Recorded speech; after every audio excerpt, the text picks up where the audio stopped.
Good morning, Penny Pinchers.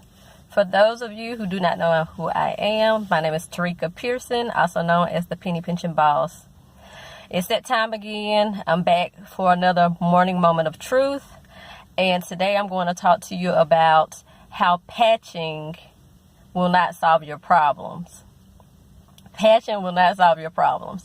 I can totally relate to this. So I guess I'll share a little bit about where I've come from on my financial journey.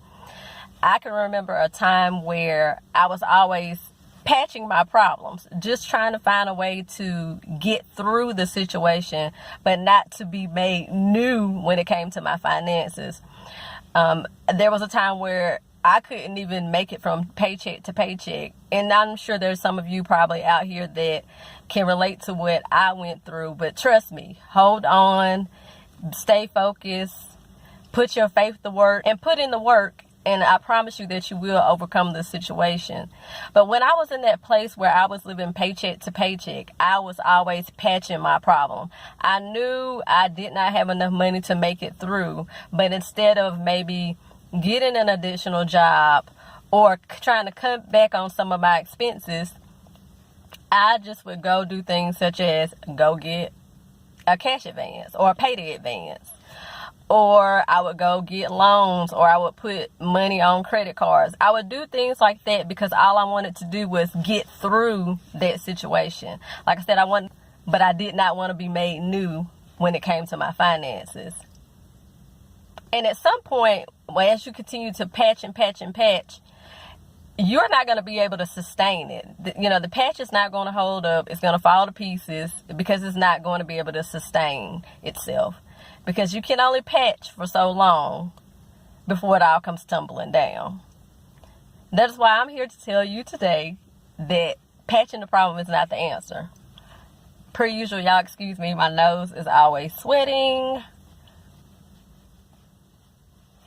Alright, sorry about that. But yeah, you guys just keep in mind that you do not want to patch the problem because patching will only sustain you for so long. What you need to do is find the root cause of whatever your problem is. If it's an income problem, can you afford to get an additional job? I know some people, if you're like myself, you have a little one, you may not be able to get a second job because you don't have that support system to sustain you.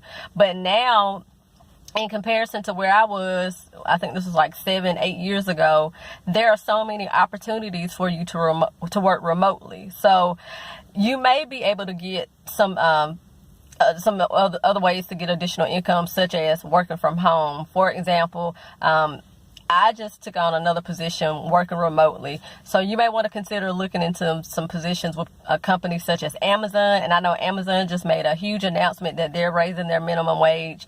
I believe it's beginning on November 1st from your regular $7.25 to $15 an hour. So everybody will be making $15 an hour. And it doesn't matter if you're a temporary hire, part-time, full-time, $15 an hour. So yeah, get that coin, because a lot of people don't make that and they show up to a job every day and you can work from the comfort of your home.